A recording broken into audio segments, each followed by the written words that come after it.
La tariqa tijaniya, in hiya illa adhkarun thalatha. C'est 3 formes d'invocation.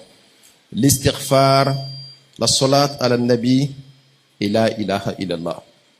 Je dis bien l'istighfar qui veut dire astaghfirullah, astaghfirullah. Dieu pardonne-moi. En ce sens que l'être humain, qui qu'il soit, il est faillible aux péchés ou aux erreurs. Si tu n'es pas un prophète, si tu n'es pas un messager, forcément tu vas pécher. Si tu pêches, alors il faut pouvoir demander pardon à Allah subhanahu wa ta'ala. Astaghfirullah veut dire Dieu, protège-moi contre les méfaits du péché que j'ai fait. En d'autres termes, Dieu pardonne-moi. Et tout le monde a besoin de ça, sauf celui-là qui ne pêche pas. Et s'il y a une seule personne dans cette mosquée-là qui ne pêche pas, qu'elle lève la main. Parce que commençant par l'imam, jusqu'au dernier musulman dans cette mosquée-là, nous sommes tous pécheurs.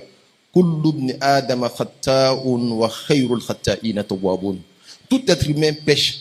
Et les meilleurs parmi les êtres humains, c'est ceux-là qui reconnaissent leurs péchés et qui demandent pardon à Allah subhanahu wa ta'ala.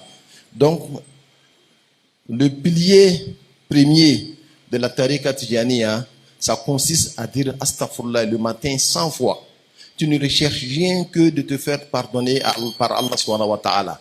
Le deuxième pilier, c'est faire la salat sur le prophète Mohammed sallallahu alayhi wa sallam, en ce sens que Dieu dit inna Allaha wa malaikatahu yusalluna ala nabi ya ayyuhallazina amanu sallu alayhi wa sallimu taslima. Dieu lui-même nous dit que lui-même il fait la salat sur le prophète Mohammed sallallahu alayhi wa sallam. Il nous a demandé de prier, il n'a pas dit que lui-même il prie. Il nous a dit de payer la zakat, il n'a pas dit que lui-même il paye la zakat. Il nous a dit de jeûner, il n'a pas dit que lui-même il jeûne. Il nous a dit de faire le pèlerinage, lui-même il n'a pas dit qu'il fait le pèlerinage. Mais quand il nous a dit de faire la salat sur le prophète Mohammed, il a commencé par lui-même, il dit inna Allah. Certes, avec conviction, avec certitude, moi-même Dieu, je le fais. Et la salat une seule fois est juge de Dieu 10 salats sur ta personne. Et la tariqa de Cheikh Ahmad Tijani a pour deuxième pilier la salat sur le prophète Mohammed sallallahu alayhi wa sallam. Et finalement, le troisième et le pilier terminal, c'est la ilaha illallah. Donc le disciple de la tariqa Tijani, quand il se lève le matin, il fait astaghfirullah 100 fois. Après qu'il ait lu la Fatiha une fois, commençant par A'ouz billahi minash shaitanir rajim jusqu'à Waladdallina. Et quand il finit ça automatiquement, il prend l'intention que Dieu, me voici devant toi. Je suis un pécheur et je reconnais mes péchés. Et je sais que tu es Dieu le pardonneur. Et il commence à demander pardon à Allah. Astaghfirullah, Dieu pardonne-moi. Astaghfirullah, Dieu pardonne-moi. Astaghfirullah, Dieu pardonne-moi. Mais celui qui fait ça, jusqu'à ce qu'il atteigne 5 fois ou 10 fois, peut-être que Dieu l'aura déjà pardonné. Parce que toi-même qui es un être humain, si ton enfant a fauté, il vient s'agenouiller devant toi. Il dit, papa, pardon. Papa, pardon. Papa, pardonne-moi.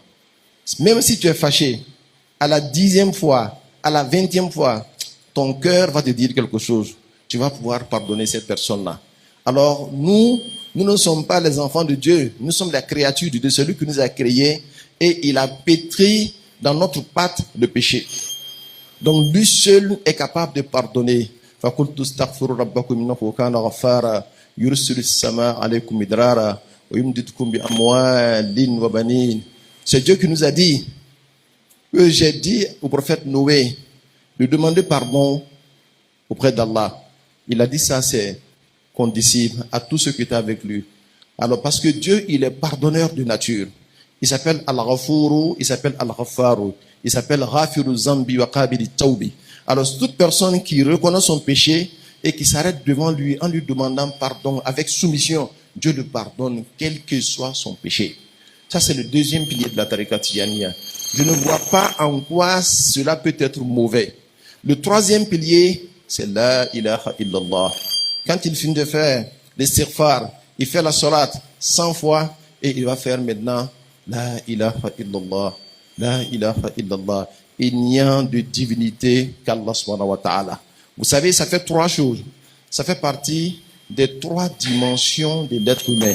L'être humain, il a son corps, il a son cœur et il a son âme. Donc, quand tu fais l'istighfar, ça purifie son corps.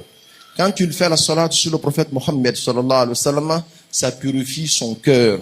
Quand il fait la ilaha illallah, ça purifie son âme. Ce sont les trois plans de la vie. Le présent, le passé et le futur. Petit à petit qu'il fait ça là, alors il gravit les échelons pour aller vers Allah subhanahu wa ta'ala. Et l'objectif de la tariqa Tijaniya, ce n'est pas faire du paradis ta quête, c'est faire de la proximité de Dieu ta quête.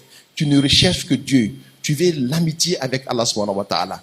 Et celui qui adore Dieu pour lui-même, c'est lui-là qui aura adoré Dieu réellement. Wama umiru illa liya'budullaha mukhlissina lahu-d-din.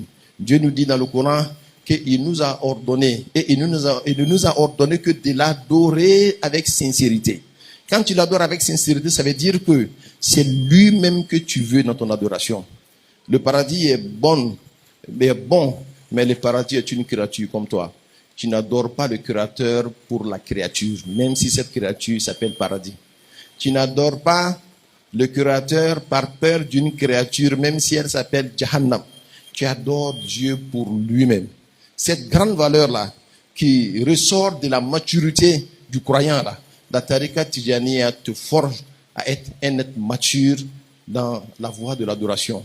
Voilà pourquoi le prophète Mohammed sallallahu alayhi wa sallam lui a dit, il dit anta minal aminina wa kullu man ittaba'aka minal aminina. Il dit toi Cheikh Ahmed Tijani, toute personne qui te suit, il a l'assurance de Dieu que le jour de la résurrection, il sera sous l'ombrage d'Allah, il n'aura pas peur quand les gens vont avoir peur. Et il dit également que sa'iqu sa'ada yasuku unasan ila hazihi at-tariqa was-sarifu ilahi yasrufu akharin. Il dit le conducteur vers le bonheur, celui qui guide des personnes vers cette noble voie qui est la tariqa Tijaniya. Et celui qui détourne du bonheur encore, c'est celui-là qui en détourne d'autres personnes. Al-ardu mushibatun wal ma'u munhamirun aqama fiha muridul khayri amrahala. Il y a à manger pour tout le monde, mais personne ne te force à manger. Il y a à boire pour tout le monde, mais personne ne te force à boire. Si tu sais que tu as vraiment soif, alors la nourriture spirituelle et la boisson spirituelle, qui est la tariqa Tijaniya, on te la donne gratuitement. Donc voici la tariqa Tijaniya. Il n'y a rien dedans qui soit contraire au principe de la charia du prophète Mohammed sallallahu alayhi wa sallam.